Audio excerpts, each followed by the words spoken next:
a podcast network.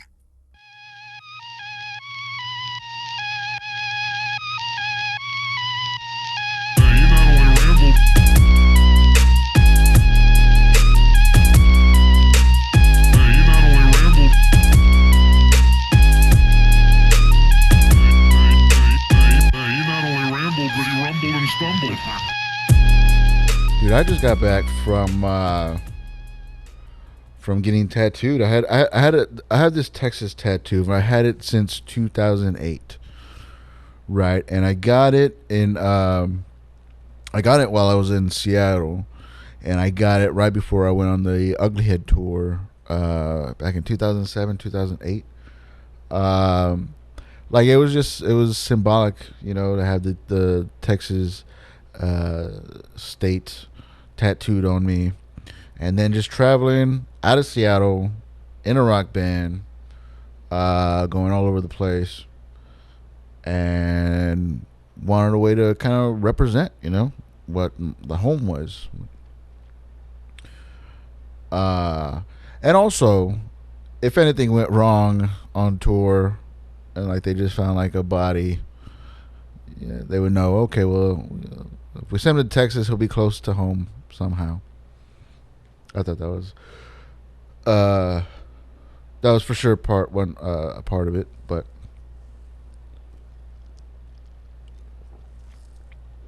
the guy that did it, it's bugged me ever since. And I didn't realize till I got it touched up today. I got it like relined and shaded in, that there was parts missing. There was parts added, and there was parts missing from the tattoo. And I guess that's why it always bothered me, because it just looked so misshapen, and then he also added a little bit of Louisiana on the side. Like the sides just went too far out for the Texas shape, and that's been bugging me since 2008. And I was like, it's a big tattoo, so I was like, I can't just cover it up. It's a big black tattoo. I can't just cover it up. It's not gonna look right. I'd have to go bigger just to cover it up or whatever. And so I decided to get it fixed, finally. Something that's been bothering me for like years. And I did nothing about it. I was doing nothing about it. And I would just let it, like, obviously I got used to it. 2008, it's 2021. Like, obviously I just got over being annoyed by it. I got over, like, hating it, feeling like, oh, well, that's a mistake that I made, getting a bad tattoo of the Texas state. That's my mistake. So my punishment is to just suffer with it, just live with it. I mean, it wasn't that bad. Nobody really, nobody called me out on it. It's just like me. I knew that I didn't like it. It bugged me on the side, like, that he added, like, Louisiana. And it's wild, dude. Like, I went to an old high school buddy of mine. He's getting back into tattooing and stuff, and super stoked about his journey on that. So I knew for sure that I wanted to get some work done by him. And I'm gonna get some more tattoos. I'm gonna get all tatted up. Stuff that I've been wanting to get for years that I just kept putting off. I'll wait for a better opportunity, or wait for the perfect opportunity to get it done, and whatever. And then, like, time just kept going, and I'm not getting the tattoo fixed. The tattoo that I hate, I'm not getting it fixed. I'm not getting any of the other tattoos because I'm still waiting. And then homeboy starts getting back into tattooing, and I was like, man, I want to support his small business, or entrepreneurship and all that stuff. And then I wanted to get tattoos. So it does something to your body, like the adrenaline, the pain causes the adrenaline to kind of kick in, so it doesn't hurt as much. Blah blah blah, whatever, you know. Uh, and I'm drinking, but that was like also like therapeutic too, you know, the pain and then the the chemicals moving in the body, the adrenaline pumping, all that stuff. You know, you get a high from it. You get a high from it. You know, and and then I'm drinking too. You know,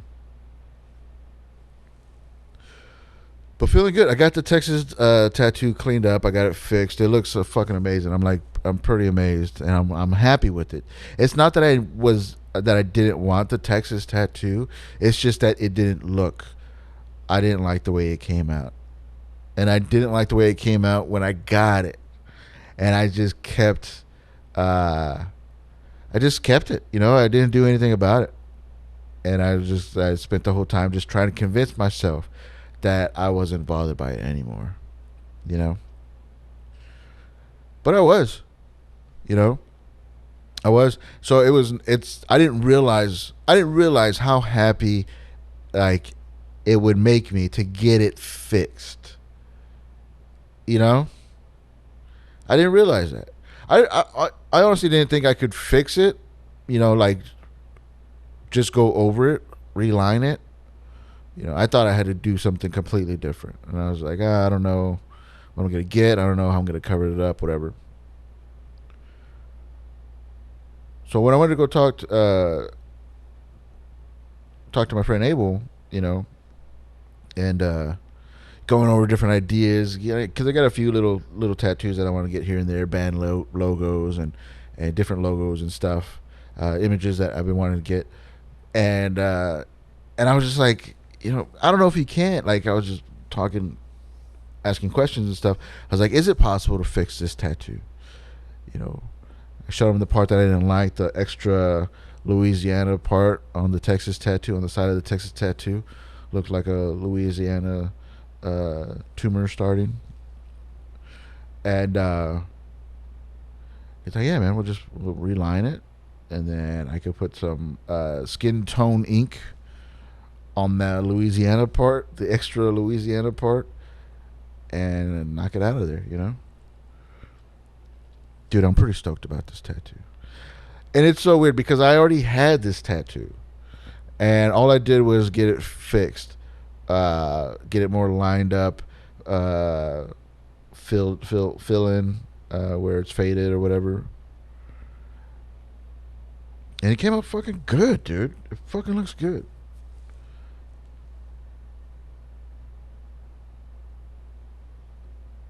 But I was thinking about that, like, on top of the adrenaline rush of just getting tattooed, I feel like like relieved that I finally got it fixed. That I finally fixed something that I never liked. You know? Like, yeah, of course, I'm just talking about a tattoo, but that could apply to anything. You know? Fix something that you don't like, and imagine how you're gonna feel about it when it's fucking taken care of, when it's fucking fixed, when it's fucking done. You know?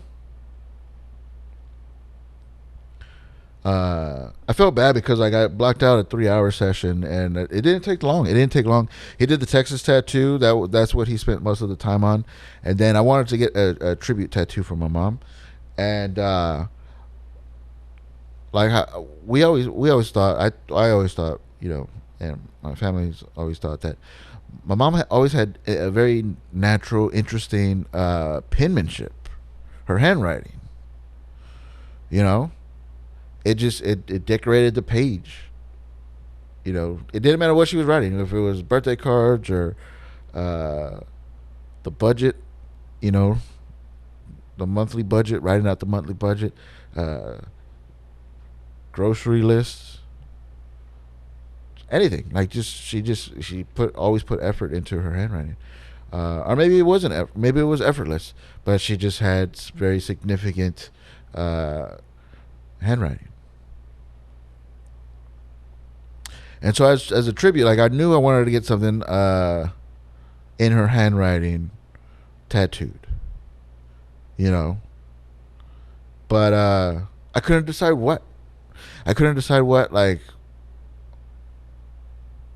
And then I don't have like a lot of this other her notebooks and stuff and storage, you know. But from what I had here, I had our old family Bible, and she wrote in there, you know, she wrote her kids' names and their baptisms and uh, all that stuff. So I got my name, the way she would write out my name. I got that tattooed. That didn't take long at all. 10 minutes tops. Mirrored image. It's. I mean, he traced it. You know, he put my mother's handwriting on the tattoo. You know, as a tattoo. And so that was cool, man. I'm pretty happy with getting the tattoo fixed. He really did an amazing job for that. We got some more touch up to do. I mean, it's not completely finished, but it's definitely a whole lot better than what I brought to him. You know.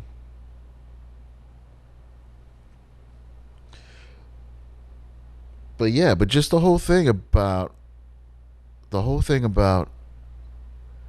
just living with stuff that you don't like. You know, like that tattoo made me unhappy. It didn't destroy me. It didn't fuck up my life, but it was irritating thing. It became an irritating thing to constantly being reminded on because it's on my forearm. So it's like there. It's like always there. It's never not there. You know. Uh, and I just live with it. I just live with it, and I was like, oh well, that's that's my punishment. You know, to live with it. But I feel a whole lot better now that it's fixed. You know, and I'm gonna keep going back and getting more tattoos and stuff, and yeah, man, I'm digging it, dude. I'm in a really good place right now. Uh, yeah, I had a another therapy appointment. We had to like move a Saturday up because he's gonna be out of town. So I had back to back Saturday therapy appointments. Uh, Went to the Woodshed Studios to play drums for a couple hours after my therapy session. You know, did that, felt good, getting my chops back little by little. But it's getting there. I think I'm ready to start jamming with people. I think that's gonna be the next step. Just start jamming, getting in a room, other musicians, making noise, seeing what happens. You know, ready to do that. I did go because I still don't have a drum set of my own. I did go price out some drums and go looked at some pawn shops and stuff to see what I could find. Not a lot of stuff in the pawn shops. Wasn't surprised about that, but um, yeah, I think I found the drum set that I want to get. I haven't ordered it yet because I'm still looking at the marketplace on Facebook and Craigslist just to see if anything a better deal happens, a better deal comes up. You know, I don't want to pay a lot right now because I don't know what I'm gonna do with it. I don't know if it's gonna be just a part time hobby like it's been. You know, just jamming out on Saturdays, every other Saturday, something like that, or if it's gonna be something that I get back into. You know, I know for sure I don't want to pay too much. I like deals, and I like deals. I don't want to spend too much money on something that I'm not going to be using like 100% of the time, you know. But I am stoked about getting back into drums and maybe start jamming with people and getting more tattoos, man. I'm stoked about that. Got to get all covered up. Face tattoos. Neck tattoo. I would get neck tattoos, but I'm very ticklish, so I probably won't get any neck tattoos. But face tattoos, anything could happen. I'll tell you that much right now. Anything could happen. Uh,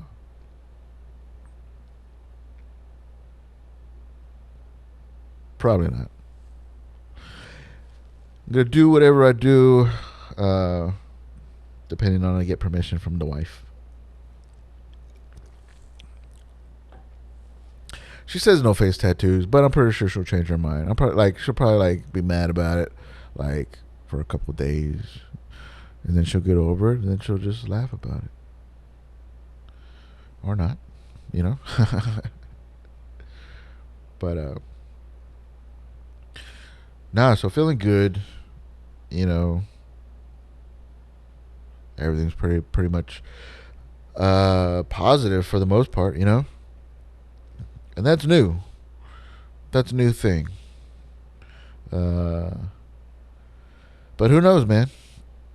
Everything in moderation, and that includes happiness, I guess. You know, you can't be happy all the time, man. That gets boring, right? Something like that. I don't know. But yeah, dude. Oh man, so I don't know why I got super excited. But did this emo night?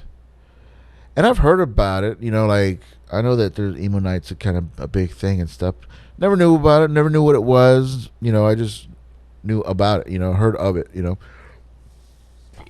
But my homie Brandon Potter, he's a real big Silverstein fan, you know, and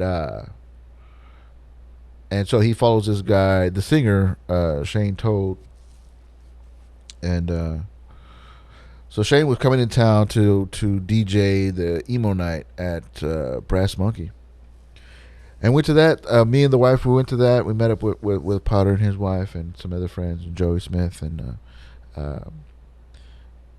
it was fun, man. Like the vibe was just fucking cool. Like I felt like everybody was familiar there. I kept asking my wife. I was like, "Do we know any of these people? Because they look like familiar and stuff." And it was just like, just listening to music, fucking loud, you know, emo stuff. You know, like Sail Sin and fucking Taking Back Sunday and Dashboard Confessional, stuff like that. You know, like, and people were just fucking everybody singing along, and there's a fucking mosh pit going on a DJ set. That was wild. Uh, and I was just vibing, dude. I was just fucking getting into it, getting like singing along to songs that I hadn't heard in fucking years, dude. And being at a bar, being at a club like that, a packed club, you know, no face mask, no fucking nothing, dude. Not giving a fuck. It was nice, dude. It was nice. It was fun. You know, we were only there for like an hour and a half. Uh, but it was nice. The wife was having fun. We were just, you know, there chilling, making fun of some people because there were some drunk people. I don't know if they were drunk. They were probably on some pills or something. But they were entertaining for a while to watch and mock and all that stuff. Um, so that was fun, dude. And like just being in that vibe made me want to play music even more, dude. You know, like just play music even more. Uh, just having fun, like singing along, play, like the old songs, just the feeling of it. You know, loud music, fucking pumping, not being able to understand anybody, and like my hearing's bad, dude. My hearing's really bad. So if you're trying to talk, like I feel bad. Like people were trying to talk to me, and I was like, "What, dude? I have no idea what you're saying. I have no idea what you're saying right now. It sounds important, and I wish I could hear you, but I have no idea what you're telling me right now." Which scares me, dude. Like it kind of scares me, you know. It would suck to lose my hearing. I would definitely wear a hearing aid if I had to, if I needed one for sure. Like I'm not like, no, I can't wear, you know, I don't want people to see it. I don't give a fuck. I want to hear. Hearing's nice, dude. You ever try hearing, bro? You even hear, bro? But I am wearing ear protection when I play drums. Uh, it's not that bad. Makes the drum sound better. Makes the feel sound better.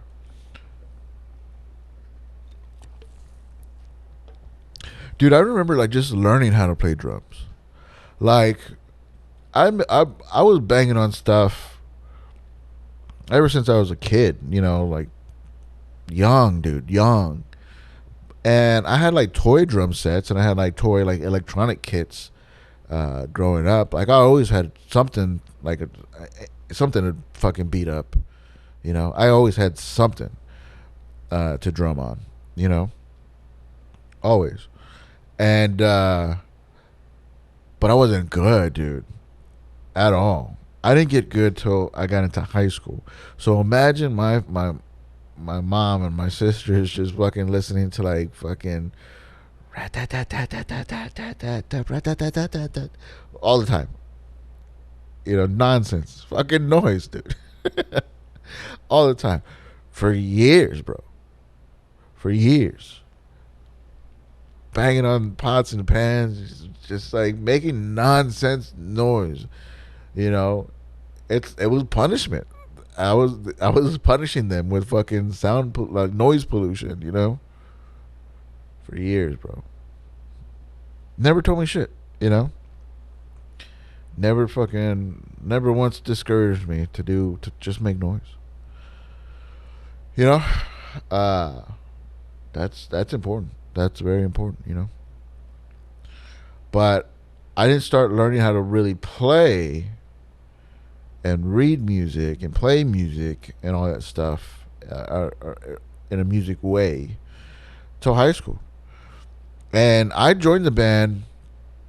Usually people are in band in middle school. So in middle school they learn how to read music. They learn like all the fundamentals.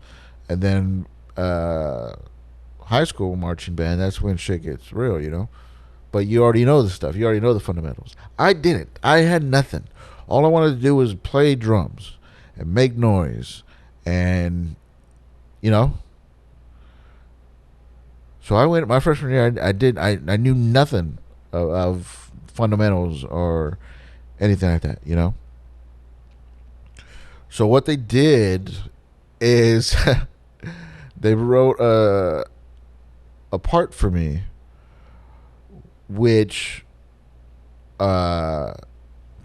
became like it became my identity. Like it wasn't a big deal to anybody else, but it just became like my thing. Like, oh, this is my part. This is what I do now. And that was just playing the hi hat, just the hi hat, the little small cymbals that you sit right next to the snare drum that you ride on, you do the rhythm on and all that stuff. That's the hi hat. That's what I played all my freshman year. Was just a hi hat. I would take that shit to the pep rallies, dog. Like they're like, "Where's the rest of the drum set?" Like, "No, just a hi hat today," you know. And I just like for that one song, it was the drum break, that, you know, the drum feature or whatever. And my job, start to finish, the whole way through, was just to play straight 16ths on the hi hat, and that's just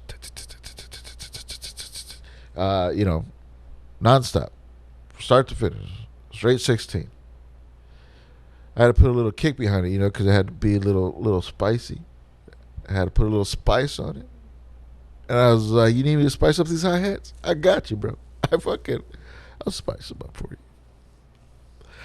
And at first, I was embarrassed. I was like, "This is all you're giving me? This is it?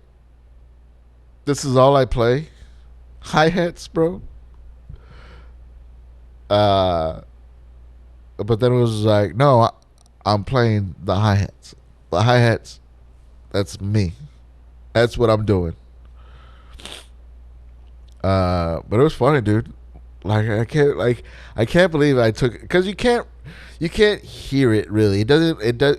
It's a very undercover uh, cymbal situation. You know.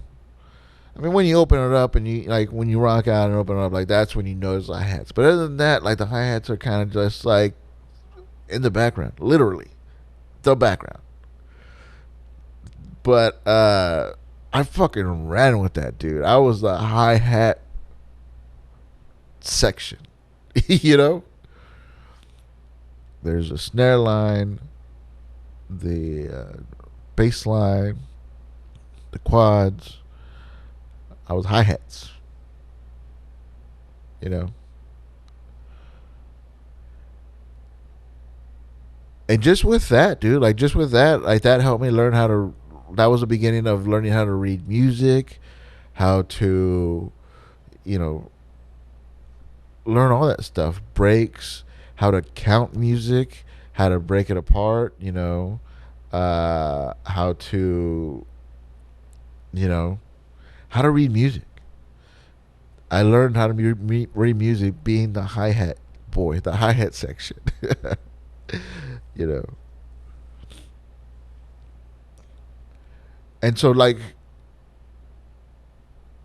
it took me a while to get comfortable with just that, and then moving to drums and moving to, you know, I went from not knowing how to read music, not knowing how to play music, being the hi hat section my freshman year, to my senior year being drumline captain.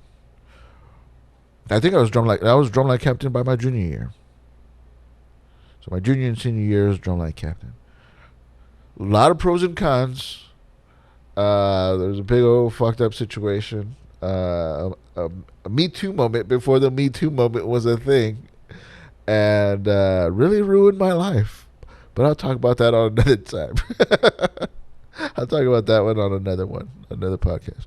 I want to cut this one short, but yeah, man, just doing the stuff, man. Comedy's good. I put up a clip on the social medias at your homie Pat of one of my COVID jokes. These COVID jokes, hopefully they're gonna get old soon, and can't like they won't like the audience won't like them. But I put one up on the social media about COVID, one of my COVID jokes. You can check it out if you like it. It's on YouTube as well, I think. I put it up on the YouTube shorts at babacoolcore.com. You can find all that stuff. But camera's going good, feeling good about that stuff. Feeling good about therapy, feeling good about getting back into drums, purchasing drum sets. Gotta get real with it. You know, it's gotta be a real deal with the drumming, man. I'm stoked about that. It feels good to get back into something that I really loved. Stoked about the tattoo. I can't explain how stoked I am that I got this tattoo fixed. And yeah, that's very very symbolic to me. And just getting tattoos very therapeutic. Uh, so yeah, man. Just I think that's gonna be my thing. Oh, I kept vamping and trying to pull up Abel's social media, his handle, so y'all could check it out. Um, but then I would forget. But let me get it for y'all so y'all could. So he's on Instagram at AB3 from TX Tattoo. Uh, Check him out, man. Like follow him on social media. Uh, if you like his stuff, support it. You know, uh, share, get the name out there if anybody's looking to get tattoos. But yeah, on Instagram, AB3 from TX Tattoo. And that's just the letter A, the letter B, the number 3 from TX Tattoo. So yeah. But yeah, man, just feeling good, just doing stuff to feel good about myself. Thinking about bringing back the Glass Clown podcast. But and I know as much as I shit on StreamYard or uh, Zoom or anything like that, I think bringing back the Glass Clown podcast, I'm gonna do it using one of those services. Just because it'll be easier to record. It'll be easier to make the guest feel comfortable, and hopefully it'll be easier to edit and post and all that stuff, but we'll see. So I am planning to bring back the Glass Clown podcast. If you're a fan of that one, I appreciate that. But yeah, that's it for this week, man. I appreciate it. Any shows or anything, I'll post up as soon as I know on the social media at your homie Pat. But yeah, man, thank you for listening to the Pat at Hell podcast. I appreciate it, and I'll check back at you. I'm not gonna say that I'll check back with you next week, but I'll check back with you soon. I could promise that. But all right, thanks for listening. Twitter and Instagram at your homie Pat, and BabaColdCore.com for all things. Later.